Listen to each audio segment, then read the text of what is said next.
Hi, I'm Em of M Doodles and Stuff. I do influencer baby name predictions and baby name consultations. And over here, I occasionally do longer other stuff. This is a Prediction XL video, an extra long baby name prediction. It's more long form, more podcasty. You don't need to be looking at the screen at all. I don't even think I'm going to put visual aids in this one because I am feeling such a time crunch on this. We'll get into it more, but basically one person is due in a month and one person has a history of revealing their baby name before the baby's born, and I don't know when that's going to happen, and it's stressing me out. So I don't even want to have to edit this video. I just want to smack it on the web because my worst fear is coming up with a baby name prediction, like having a tangible list and then having them announce the name before I share my predictions, and then having my being right.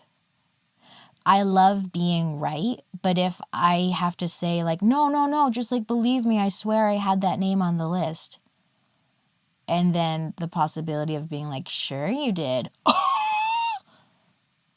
I can't do that. Okay, so anyways, yeah, extra long baby name prediction. If you want, you could watch it in like 1.5 or double speed. It'll feel more like a TikTok there. But sometimes those super speed, attention grabbing TikTok videos just don't scratch my itch. And my motto since the very beginning has been, I do what sounds fun to me. And this sounds fun to me, to really just go off and ramble about it. The most amazing thing is having kept that motto at the root of everything I do for this long and to still have people interested and enjoying it and like being here is the most wild and wonderful thing I've ever experienced in my entire life. So thank you so much for being here. Okay, here's the thing. I recently did try throwing caution to the wind and making a longer form TikTok video. Because, they keep extending how long a TikTok can be. So I did one that was about 4 minutes long, and it went more into the backstory in the intro, and it meandered through some tangents that I found interesting. And that was the Brooklyn and Bailey baby name prediction video, which got a lot of comments saying, I hate you so much. Why are you saying all this stuff that has nothing to do with the baby name prediction? No, I'm fine. It's totally fine. Well, that's why we're here. Okay, that's why we're here doing this. What matters most in this video can be all boiled down into one thesis statement, if you will. A baby name says everything about the parents and nothing about the baby. Of this I testify to be true in the name of Jesus, amen. This sentiment isn't actually entirely an original thought. The crazy thing is years and years and years before I ever started doing this, there was this one random podcast episode that my husband put on while we were on a road trip. And it covered the topic of baby names a bit. And that was part of the message there. And it stuck with me. My goodness, did it stick with me. A baby name says everything about the parents and nothing about the baby. And thesis statement number 2 to go along with that, all Tiffanys are terrible. Yeah, I said it. Tiffanys are terrible. They are. And what we're doing here, we're talking about a baby name prediction for not one, but 2 of them. We have Tiffany Trump and Tiffany Turtle, Texas, Houghton, Moffit. Now, can we just make a little blanket statement before we get in? I would gladly lace every single sentence with utter demolishing of our Mr. President of the US of A. I would gladly lace this entire thing with petty destruction towards him.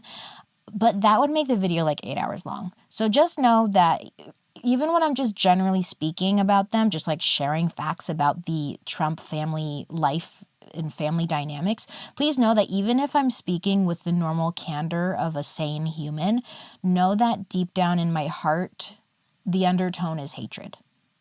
Okay. All right. So 2 thesis statements. A baby name says everything about the parents, nothing about the baby. Tiffanys are terrible. Here are 2 of them. I did a little informal research study about Tiffanys. This was a series of Instagram stories where I shared 4 different female names, asked people to think of anyone they knew with that name, and respond with 3 words they would use to describe that person that they know. And if you know multiple, give multiple answers. Okay? The names were Emma, Sarah, Danielle, and Tiffany. This was all to test my theory about Tiffany. But to do a proper experiment, you got to test them against other variables, right? So to me personally, and my sister who I was texting this to, because I thought of this on like a random Tuesday in December and the ball has been rolling ever since, we decided that generally speaking, Sarah's are really nice. Sarah's are nice and normal. It's just true. I think also Sarah is truly the most perfect name to combat against the vibe of Tiffany, because their popularity trajectory puts them at a place of balance. They rose in parallel for a while through the 1970s, 1980s. Different though, in that Tiffany was a trendy crash and burn sort of name, while Sarah has always been in the top 100 names. But to have them just for that brief moment holding hands through the 70s and 80s is very valuable for this. Now, to round out the data, I asked people also about Danielle because it has a very similar trendy crash and burn like Tiffany in the 70s and 80s. Danielle is a valuable name here in my research because on paper, it is so much in common with Tiffany, right? Lastly, I added in the name Emma. Now, here's where I think I messed up. I was looking for something comparable to Sarah. A name that's generally well-liked, positive associations. Emma has that. Emma is like generally a positive associated name. The data proves that people had really nice things to say about the Emmas they know. The problem is, most of them were children. And it's like, duh, I know the data. Why did I should have chosen Emily. That would have made more sense for this time era of, Tiffany and such. As people were describing the Emmas they know in their life, they'd sometimes use the word whiny and then clarify that, P.S. Emma is 4. The most common word I heard over and over again to describe an Emma was sweet, which makes sense because she's a child. I messed up there, but we move forward. I tallied up everyone's answers and marked whether the description they gave was generally positive, generally negative, or mixed. Yes, this is flawed science again. That's very open to interpretation, but I swear I really did try hard. And if I was ever unsure of where does this land? I always just put it in that nuanced middle category. Now, like I said, Emma was most consistently described as sweet. For the name Sarah, the answers people gave, I would all sum up to say people perceive the Sarahs they know to be very capable people, reliable, smart, just good people. I agree. The adjectives to describe Danielle were very hot and cold. I can't just narrow it down to one answer like sweet or capable because it was so all over the place. However, people did have one specific perception of the Tiffanys in their life, and that word is loud. And looking at the numbers, I can actually give you an approval rating for each. I looked at the tally marks for each category, generally positive, generally negative, or mixed. And this is what we land with. The approval rating for Emma and Sarah was nearly identical at about 62%. Danielle, having those very hot or cold remarks, appropriately has a 55% approval rating, nearly split down the middle. And Tiffany has an approval rating of 31%. So again, that means for people who know a Tiffany, 31% of the people gave a positive, had a positive perception of Tiffany, 31%. Emma and Sarah, 62%. Danielle, 55%. Tiffany, 31% approval rating.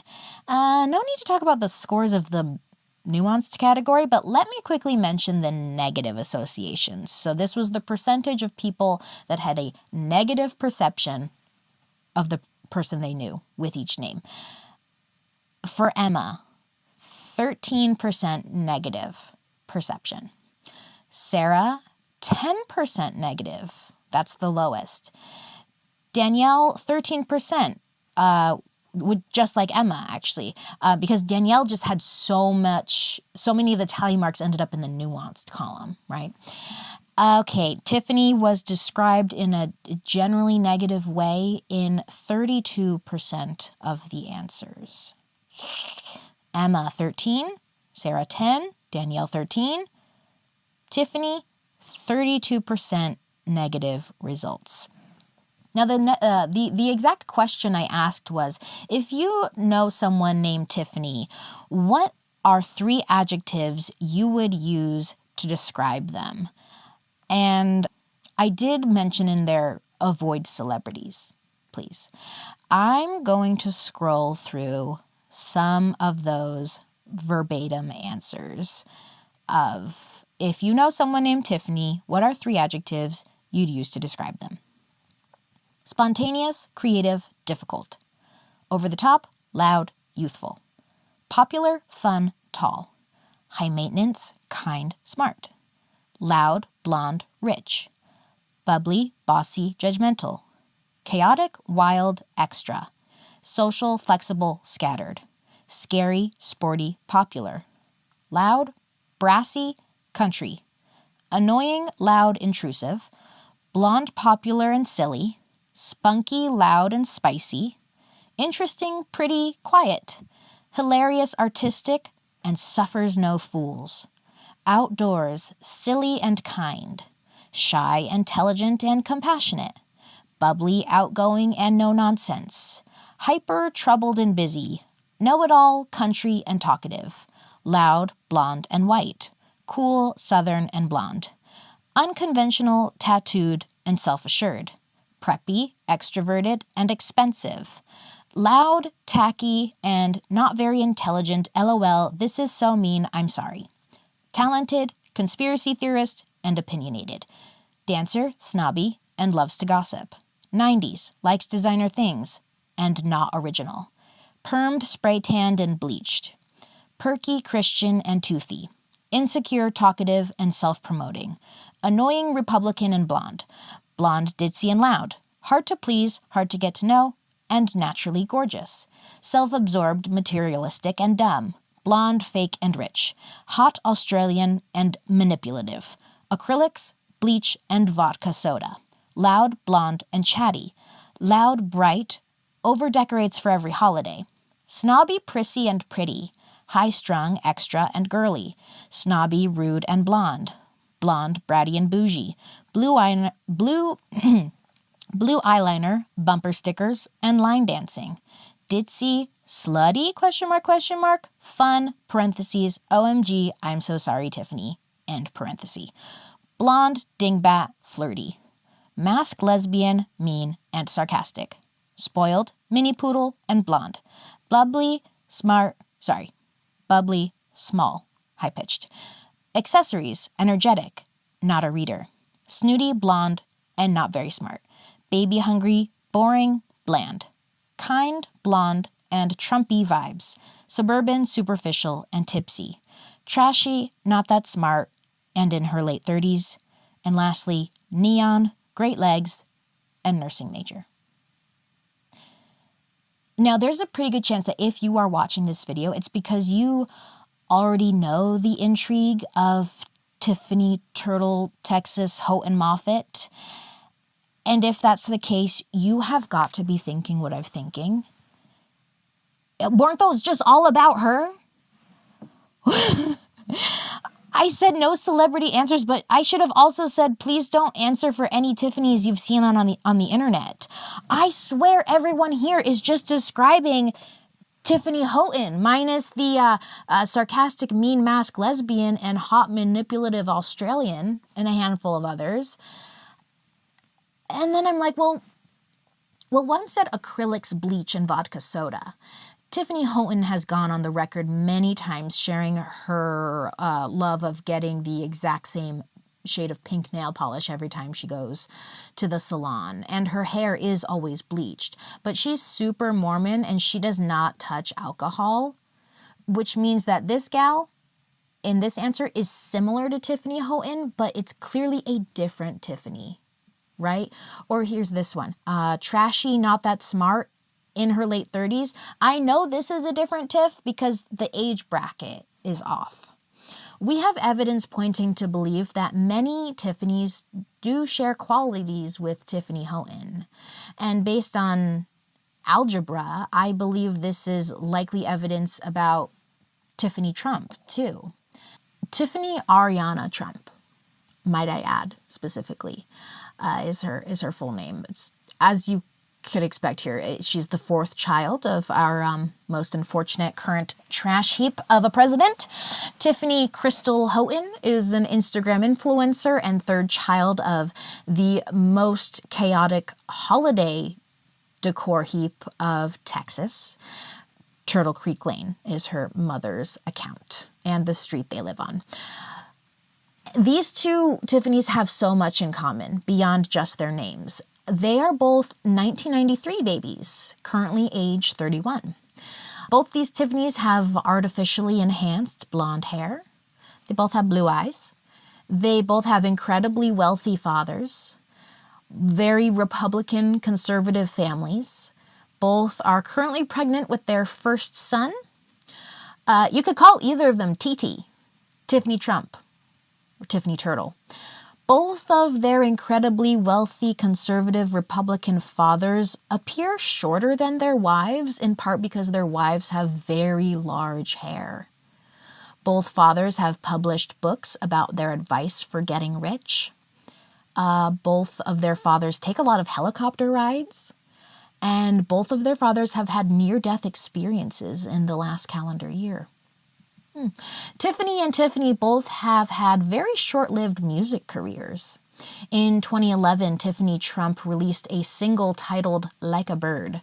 And I listened to it on YouTube, actually. It has some very good things about it and some very bad things about it. It's very hot and cold. It's very Danielle. The best description, I think, is this in this comment by Lampatrix 8 years ago. This is some shit you'd hear in a Korean drama. Like some crying bitch in a wedding gown is running in slow motion across a field while some guy in a fancy suit watches her from behind, smoking a cigarette and putting on his sunglasses. When the rapping starts, the man in the suit points his finger at her like a gun, and a sniper shoots her in the back before cutting to a baby waking up in a crib, staring at the camera and beginning to cry before fading to black. It's really good. Now, Tiffany Houghton has a few more songs under her belt. Her discography includes such titles as Glitter, Pretty Pretty, Ferrari. Oh, no. That's Guy Fieri. Ferrari is the name. It's about, her song is about the car brand, not the restaurant spiked hair man. Okay, now most notably, the song that Tiffany Houghton most wants us to know about is called Dodged a Bullet. It's an autobiographical song about her first engagement being called off. But even now, like 6-7 years later, still Tiffany talks about her failed engagement all the time. We're talking like monthly, if not weekly. So I'd rather explore a different title that piques my curiosity here. On that same album with Dodged a Bullet, Ferrari, Pretty Pretty, there's a song called Candace, What'd You Do? What do you do? And this title, it feels like such an outlier compared to the rest of her titles. Glitter, Pretty Pretty. It just seems like a clunky phrase to sing, doesn't it? Like, how do you sing Candace, what'd you do? I have to check it out. I did go and listen to it. Let me tell you a recap. In this song, Tiffany explains that she is with a man that talks in his sleep. It's morning time and Tiffany is brushing her teeth and her man is on his phone. She catches a glimpse. He is scrolling through Candace's feed. And Tiffany realizes that the exact emotional distance that her man felt from Candace when he was in a relationship with Candace, Tiffany is now experiencing that same emotional distance from him because he is still in love with Candace. At night when he's asleep, he's tormented. He's literally shouting, "Candace, what'd you do?" in his dreams, as if reliving a past trauma. Tiffany explains that when she gets dressed up, it feels like a waste because he's clearly thinking about Candace. And Tiffany, now with her own relationship in shambles, is rhetorically asking through song, "Candace, what did you do?" And I don't know what Candace did, and I don't think Tiffany knows either, because I don't think she wrote this song. I don't think she did. And I'm going to be honest, I don't really like the name Candace. So, now ultimately, when looking at the similarities of the two Tiffanys, the answers are right here in the DMs of that Instagram poll. 3 adjectives to describe them: permed, spray-tanned, bleached; perky, Christian, toothy; annoying, Republican, blonde; 90s, not original, likes designer things. Like, that's just a beautiful summary. And especially note that last one, the likes designer things. There's one last similarity to address between the two Tiffanys here. Both of these women were named after Tiffany's, like Tiffany & Co., the luxury designer jewelry brand on Fifth Avenue. According to a 1993 article, Donald himself was the one that chose his daughter's name. He owned the air rights above Tiffany & Co., the store on Fifth Avenue, and his famous Trump Tower in New York stands next door to it. I don't know what air rights are. I'm too poor for that. I do know that when my family and I would go on trips to New York City, and it's like really stressful sometimes to find a bathroom, we would always go to the bathroom in Trump Tower, which honestly, if I'm going to have any association with Mr. Don, I am glad it's a toilet one. Now, on the Houghton hand of the Tiffany & Co. baby name connection, I can't seem to find anything concrete in writing that her name was chosen because of the jewelry store, but her middle name is Crystal. Her name is Tiffany Crystal. And I feel a little smug because when I go to Google and I type in Tiffany Crystal, the first thing that comes up isn't her. It's not a necklace. It's not rings, earrings, any sort of jewelry. It's cups. Tiffany & Co. round cups or bowls in crystal glass. But if you're willing to venture into the other cups and bowls that Tiffany & Co. offer, they've got a sterling silver collection where you can get a medium vase with bamboo detailing for $8,000. Now circle back to a baby name says everything about the parents and nothing about the baby. Here are some examples. Artistic parents often give their children artistic names. Having a creative mind, being a creative thinker is going to apply to when you're thinking about choosing your child's name. Reasonable parents tend to give their children reasonable names. That's why we have Sarahs around us.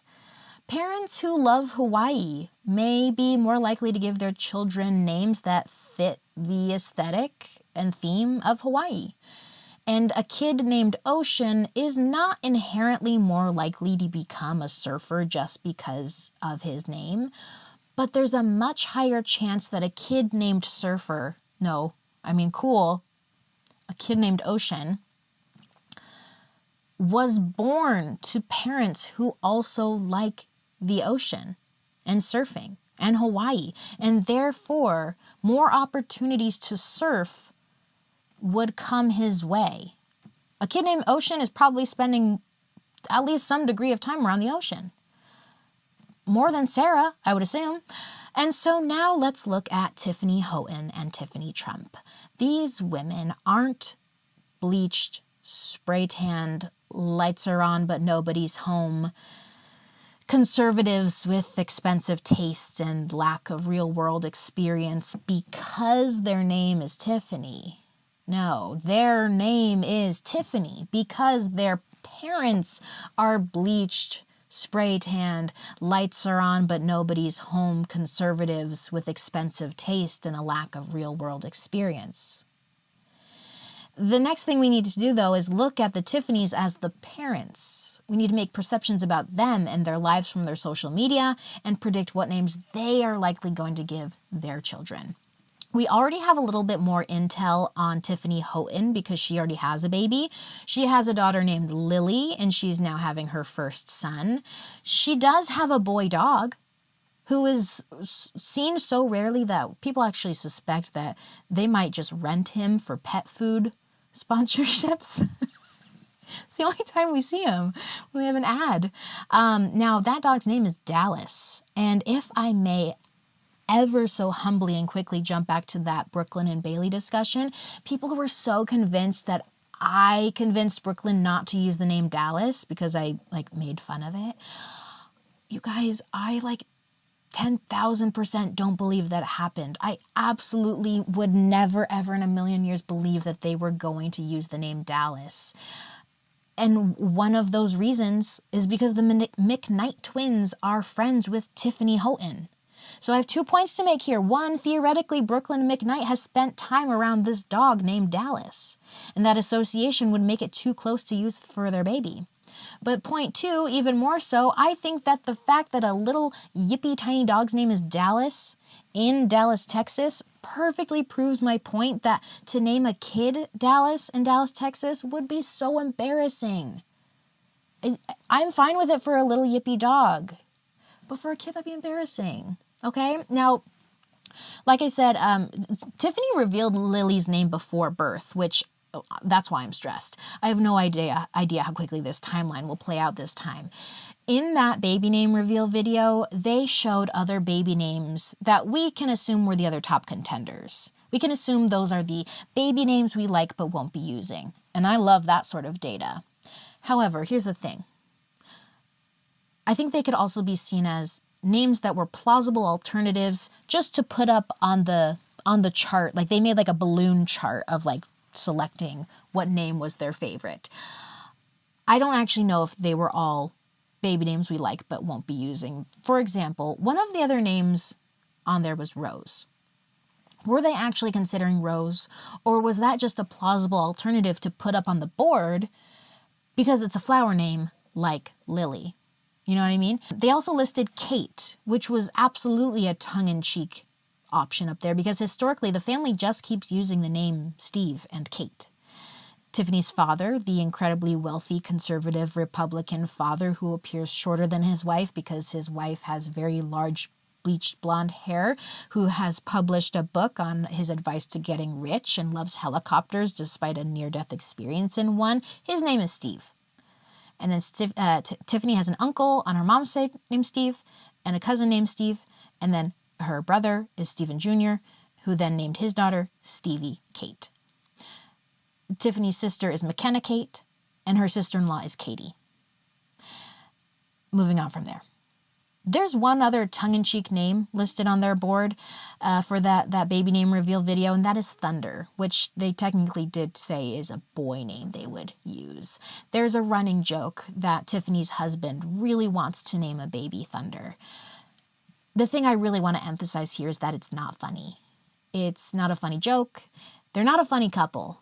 And I'm pretty sure still that they're a completely platonic roommate situation where they chose to conceive together.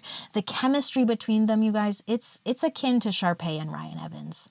There's no other way to put it. So the only true contenders I see from that post of Tiffany is the Caroline and Olivia. So this is the name set. Lily, Caroline, Olivia. That I assume is their name taste for girls.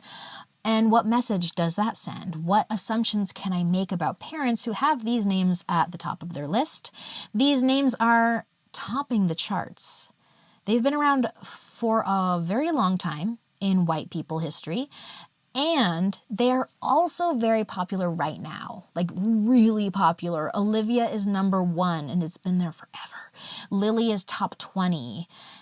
Honestly, this list is kind of boring to me. I upon seeing this, would probably assume this family was a bit oblivious to popular culture, like they missed the memo that we've already got enough Olivias.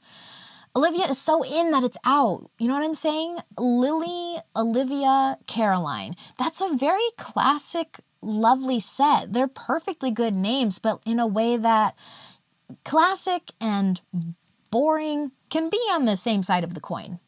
You know? Classic and boring can look like having a lot of money, but not having the taste.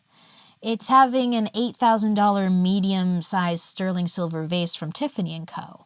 with bamboo detailing. It's expensive, but it looks outdated and gaudy and tacky compared to like the simplicity of a cheaper vase you could get somewhere else. You could get a vase of the exact same size of the $8,000 one from West Elm for $39. Just like a white ceramic, like imagine like a vase in your head, the most like basic vase.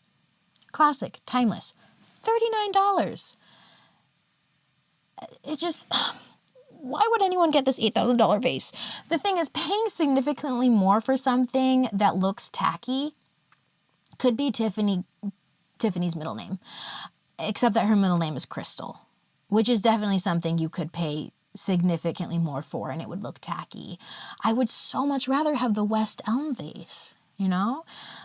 Here's the thing. Tiffany's MO as a social media influencer is this. She reaches out to expensive brands asking for free products in exchange for exposure.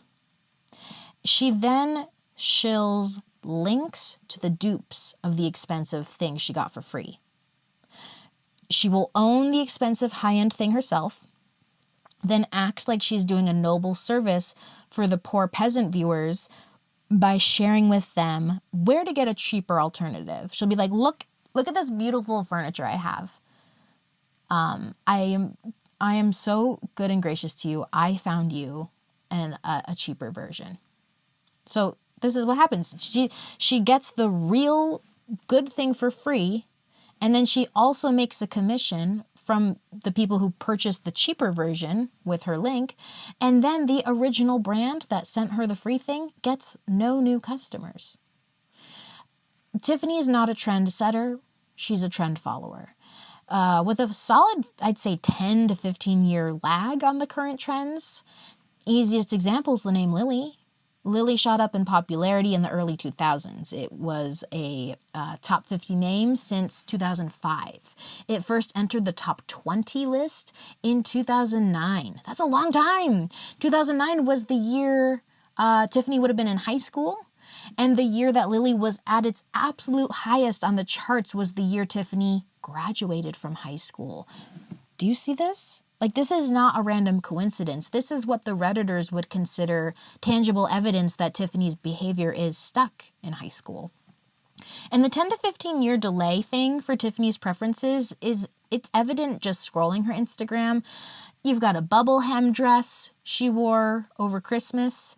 She's got, she's blonde, right? She's blonde. It's a very one-dimensional all over bright blonde, as opposed to the trends of today being, there was balayage, there's highlights, there's lived-in blonde, there's today's old money blonde, which, born with it, you guys. But yeah, she's just going bleach. Her account feels outdated with its emphasis on couples pranks. We're done with that. While people today are wearing makeup where they're putting lipstick completely covering their Cupid's bow, they're covering that arch because they want to make their lips look as round and full as possible. Tiffany does not. Tiffany always commits to emphasizing the Cupid's bow in a style that some have called the twin peaks. She overlines them like little cat ears. And because she's been wearing flare leggings since 2009, she's actually at an advantage here as they're coming back into style with the young people now. She has a very white, minimalist, huge empty house with lots of glass decor, crystal detailing, white, fluffy things, and blush pink accents. It vividly takes me back to like 2012 beauty guru YouTube. Here's the thing though. No one has to follow the trends. No one has to follow the trends of any decade, of any year. In fact, I generally am against it. I would discourage such trend following. But I don't get the sense that Tiffany's choices come from a place of owning your own style or frugality. As long as something costs money, Tiffany likes it.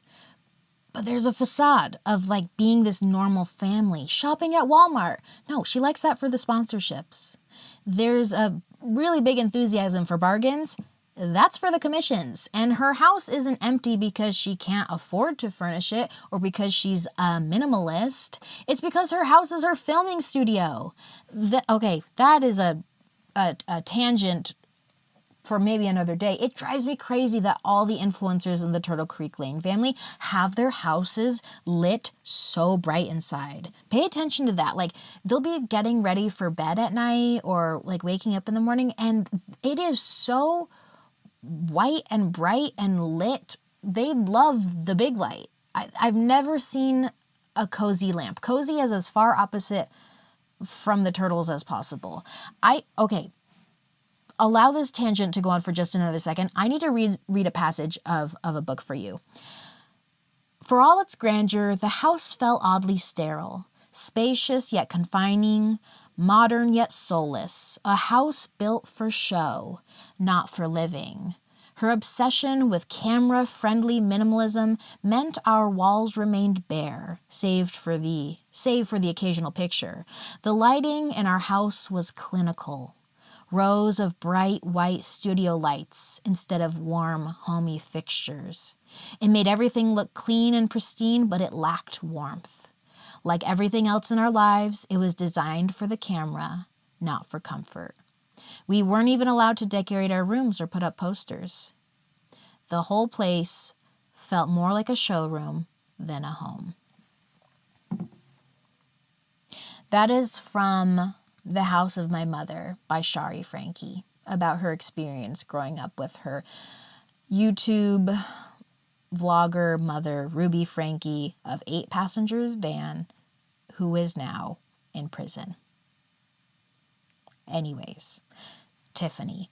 Her house is like her home shopping channel network. She films herself constantly trying to get you to buy stuff. And over time, you get a pretty clear picture of Tiffany's vibe.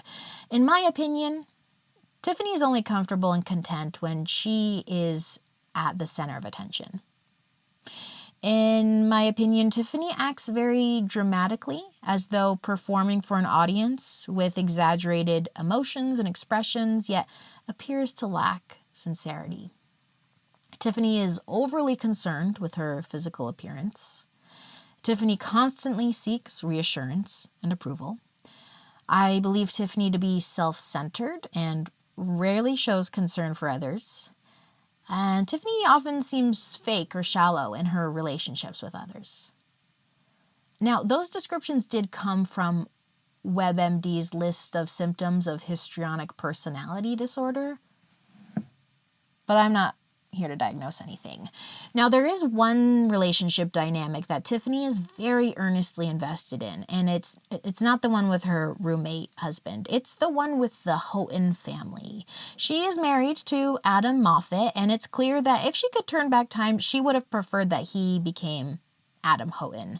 This isn't a discussion about like the patriarchal nature of surname changes within marriage. It's more about the internal connections with her family versus her husband. Not even her husband's family, but just like her family of origin versus her husband.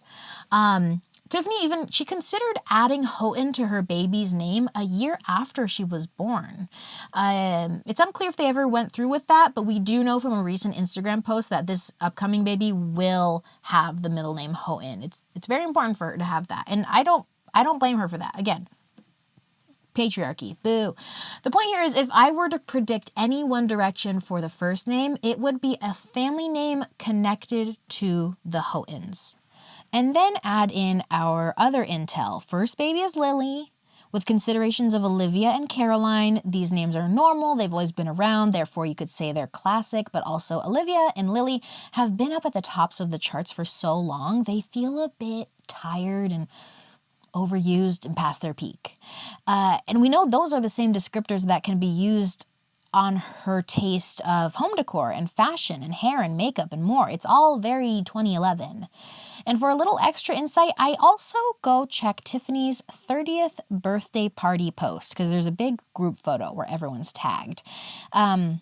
If you don't remember, that's the party where her roommate had at least a dozen full-sized cardboard cutouts of Tiffany printed out for ego, I guess. The group photo, though, we've got tagged. I go check to see what baby boy names those friends have used. I'm seeing Rhett, Remy, Stratton, Holton James, who goes by Holt, Luca, Caden Wyatt, and Preston. What I see here is a clear touch of Texas, and I will be keeping that in mind. Criteria, put simply, I see to be normal, classic, traditional name beloved in 2011, overused at this point, a wealthy white man name, touch of Texas, Houghton inspired. And those last three are redundant, and I apologize. What you need to understand is the next thing I'm going to do is not creepy, okay? It is incredibly accessible to look at the ancestry records of the deceased. And the Houghtons are such chronic oversharers on the web that they've handed us all the identifying information needed to find their family trees online. Plus, with the Mormonism of it all, their family tree is very well researched and fleshed out on the web because there's a very, very strong emphasis in the church to do exactly that. Like, you might think you're good at sleuthing, figuring out who's who on the web. Well, Mormon grandmothers did it first, and they did it way before the internet. And thanks to their efforts, I may have ended up looking at the Houghton family line all the way back to 900 AD. Honestly, okay, all the credit goes to a long line of Mormon grandmothers who would have pored over census records, marriage certificates, family Bibles, journals, birth and death certificates, or announcements, newspapers, draft registrations, cemetery headstones, and more. Like, they get all the credit to have all this here today. And like, I do have a lot of criticism towards Mormonism, and I also genuinely really love family history. I love learning my own. I love other people's too. I love seeing a random name on a family tree, seeing like the country and the dates, and just trying to piece together what their day-to-day life was like. I can spend hours on an ancestry website. It's addictive because if you just keep clicking up random branches of a tree, eventually you end up at some royal ancient king who killed everyone. And the same is true for the Houghton line. This is one of the clearest family trees I have ever seen.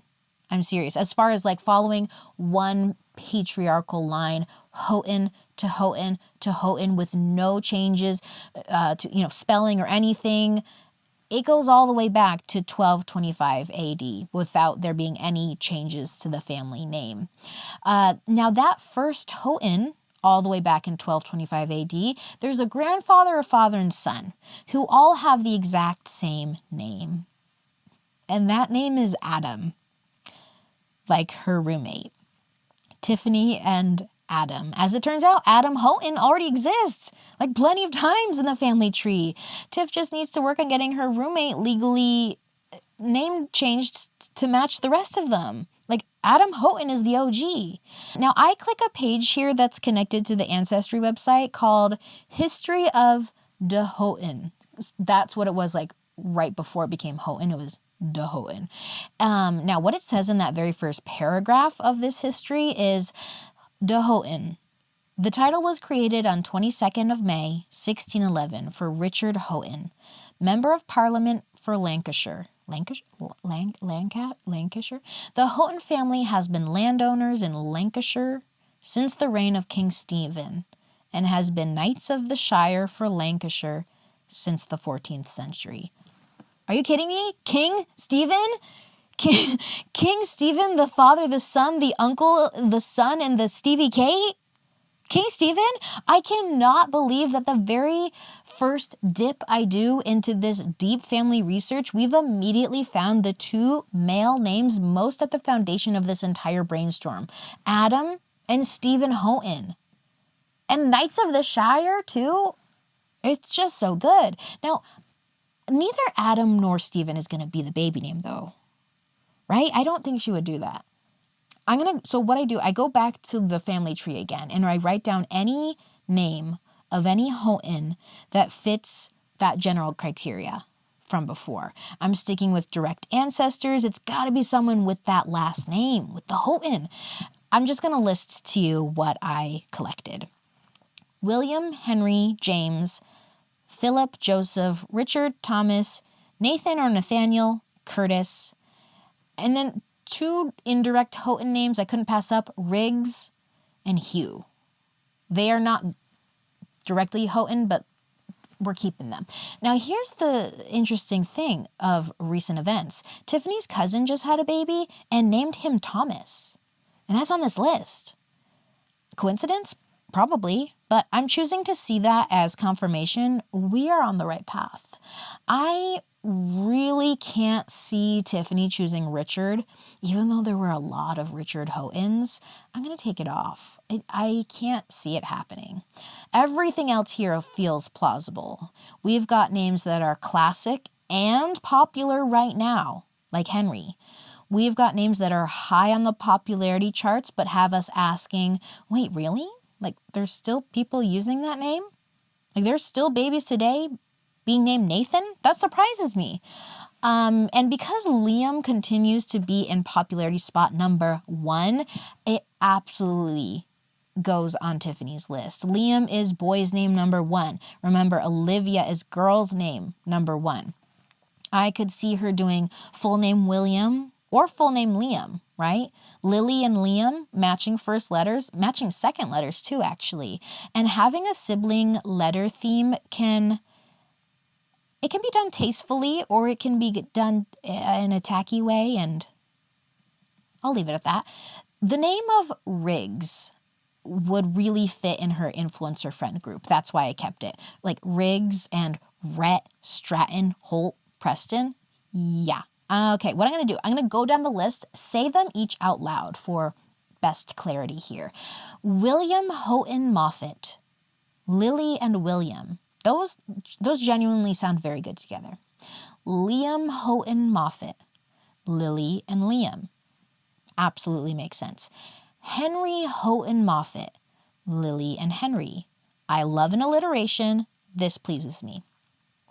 James Houghton Moffit, Lily and James. Oh. Okay. We've accidentally ended up at the exact reason that Lily had that early 2010s resurgence with the elder millennial parents choosing it because it has a nice Harry Potter connection. I can definitely see Tiffany picking this and then pretending she didn't realize that connection until like a month later, because that could be a really successful Instagram reel. Like playing dumb, like, oh my gosh, I named my babies Lily and James and I didn't even realize it. Playing dumb is one of her most consistent online personas. Like, she was so surprised to find out she was pregnant at the doctor's office, and just, it would check out. Okay, and then Philip Houghton Moffit, Lily and Philip. Oh, okay, we made Phil and Lil. Those are the Rugrats twins, which, is it too far? Here's the thing. Would Father Houghton have even permitted them to watch Rugrats growing up? Like, there's a chance they don't even know who Phil and Lil are. So I'm going to keep it. Joseph Houghton Moffit, Lily and Joey. Nickname potential here for Joseph Houghton Moffit, Joe Homo. Nathan or Nathaniel Moffit, Lily and Nathan, sure.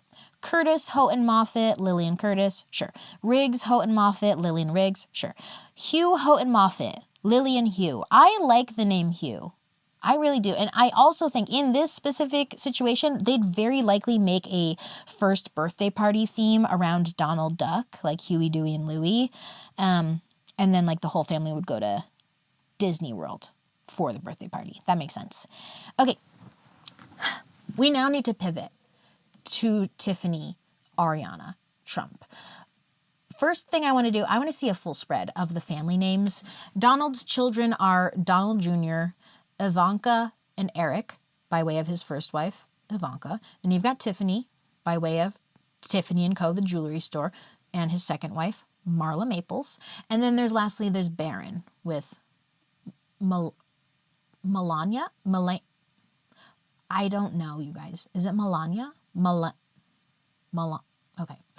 At the grandchildren level, there are Kai, very Hawaii name, Donald III, Tristan, Spencer, Chloe, Arabella, Theodore, Joseph, Carolina, and unborn son of Tiffany.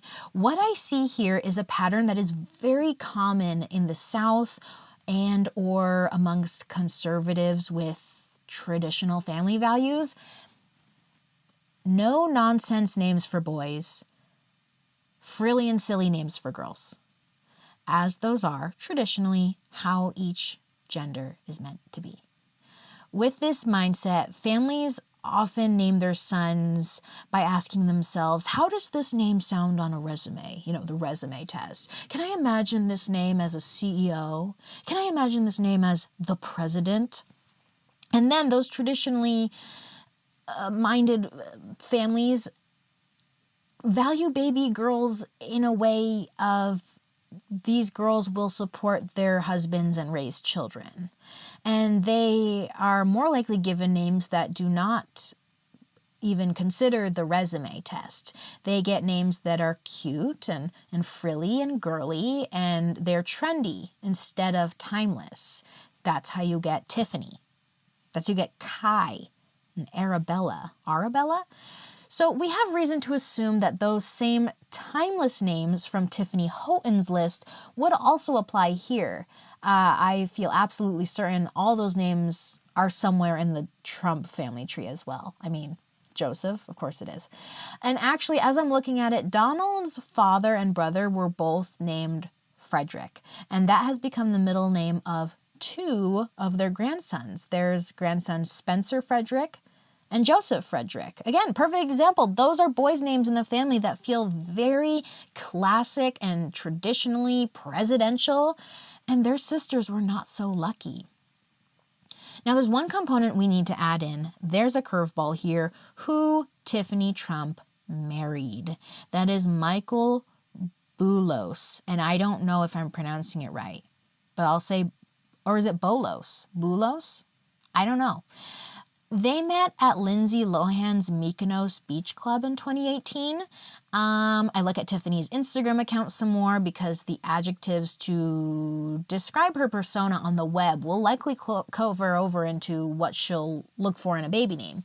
And even though they've been married since 2022, Tiffany is still showcasing images from their wedding on her, pinned posts up at the top. It is ornate.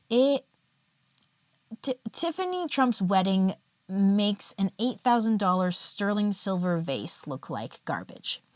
This wedding is over the top. It is lavish and fancy and ornate, which again goes back to those Tiffany origins. Fancy, lavish, ornate has been part of her persona since before she was born. Now, Michael was born in Texas, though he is of Lebanese and French descent and primarily grew up in Nigeria, attending an international school there, and then attended college in London. Plot twist. Michael's father is an extremely successful international businessman from Lebanon who helped Donald's campaign to win Arab American votes. He helped campaign in the Arab American communities for that election. And he is now the senior advisor to the President of the United States alongside Elon Musk. Okay, so as of now in 2025, Tiffany's father is president and her husband's father is in the President Junior Club. The question we need to be asking, we got to just not even regard that as reality. We're just going to move on. The question we need to be asking instead is, will their baby's name have Lebanese heritage? I thought yes, especially when you see the ways the couple tied Lebanese heritage into their wedding. Tiffany's very lavish wedding dress fit the style of a bonkers wealthy American family, yet it was created by a Lebanese designer. See what I mean? P.S. You can research the high and lows of the web and you will never find out how much that gown cost. I've looked. They do not disclose that information, but for reference, Tiffany's wedding ring cost $1.2 million. Okay, anyway, so the dress has American style with Lebanese connections. I could see something similar happening with baby names then. It could be a name that meshes well with both cultures, or it could be a traditional Lebanese name, maybe a name in the family that goes in the middle name spot, right? But then it's like, if we assume that the baby will receive his father's surname, because this is a family with traditional family values, then maybe the first and middle name will really lean in favor of Tiffany's heritage. Like if the last name is Boulos, would the middle name be Trump? I wouldn't be surprised if it were. I wouldn't be surprised if it were a double middle name situation, because I do think Tiffany values that Trump connection a lot. And anytime you have a 4-name full name, it feels really lavish. You must admit. I do a quick Google search of Lebanese baby names, top 10 baby boy names of Lebanon, anything of that sort. And the results are sparse and unreliable. I went to a bunch of different websites and they gave such wildly different answers. I don't know. I don't know what the top 10 Lebanese baby boy names are. There was very different information, no sources, but I made a note of the names that most typically occurred across different pages I checked. Okay, I'm going to tell you the 5 or 6 most consistent answers, along with how I think Donald would react to his grandson receiving this name. First, Joseph. Joseph. Oh, wasn't that... Is there already a Joseph? Was that one of the... Yeah. Well, okay. Joseph is unlikely to be the name this time because there's already a grandson named Joseph, but... hypothetically speaking, if it were going to be Joseph, Donald would use that as an opportunity to reshare an old meme of Joe Biden wearing a diaper. We know that. Okay, next name. Ali. A-L-I, Ali. Donald would not be happy. I think the White House staff would have to make fake newspapers to deliver to his door that morning to distract him with some good news. Because it's like he's going to be so unhappy that his grandson is Ali. He's going to need fake news to feel better. I'm thinking like a headline that says, Kim Jong-un thinks America is great again. He'd feel a lot better from that. Next name, Hassan. Donald would feel unsure about this one because he wouldn't know for sure how to pronounce it. I don't even know if I'm for sure pronouncing it correctly. But he doesn't know how to pronounce it, and he kind of wants to resist pronouncing it correctly because of diversity. So what he would do is he would forever refer to the baby as my little Hasselhoff. He'd make really inappropriate jokes about the baby growing up to be a handsome ladies' man. Little Hasselhoff instead of Hassan. Or another top name of Lebanon is Hussein. Hussein would invoke the most unhinged possible reaction from Donald. Like running for president of the United States. So what's next? Since he's already done that, I don't know. I feel like he would maybe add another senior advisor to his team. He's already done Elon and his father-in-law. So to really cope with a grandson named Hussein, I think he would elect the air conditioner unit from 1987's The Brave Little Toaster. Yeah. Okay, another top name, George. He'd be happy about this. I think he'd be happy. He'd be really happy, so eager to share the news that he would, get those first photos from the family group chat, screenshot them, and put them on the Insta stories of his POTUS account without realizing that half of Tiffany's hoo-ha is visible in most of the images. And he wouldn't take them down. Another name, Muhammad. If Donald heard that his grandson was named Muhammad, I think his reaction would be to invade Finland. Another name, Christian. Time to set up the presidential trampoline because this one would absolutely have Donald jumping for joy. Here we got Muhammad, Ali, Joseph, Christian, Hassan Hussein, and George. What we can infer from this sample of Lebanese names is that it's a country with very distinct cultural differences within its border. Lebanon is often considered one of the most religiously diverse nations in the Mediterranean, the West Asian region. In fact, in 1990, it became official law that their 128 parliament seats must be equally divided between Christians and Muslims. And as you can see that's reflected in the baby name list. George, Joseph, Christian, likely chosen by Christians, while Muhammad, Hassan, Hussein, and Ali have Arabic origins and Muslim connections. According to Wikipedia, we do know the exact religious sect of Michael's family. They are Lebanese Greek Orthodox Christians. This feels like compelling information that George, Joseph, and Christian, those sorts of names are the direction of Lebanese names that they would go. Tangent, side note. If this is accurate, mark my words, if they choose something along the lines of George, Joseph, Christian, I do predict there will be backlash.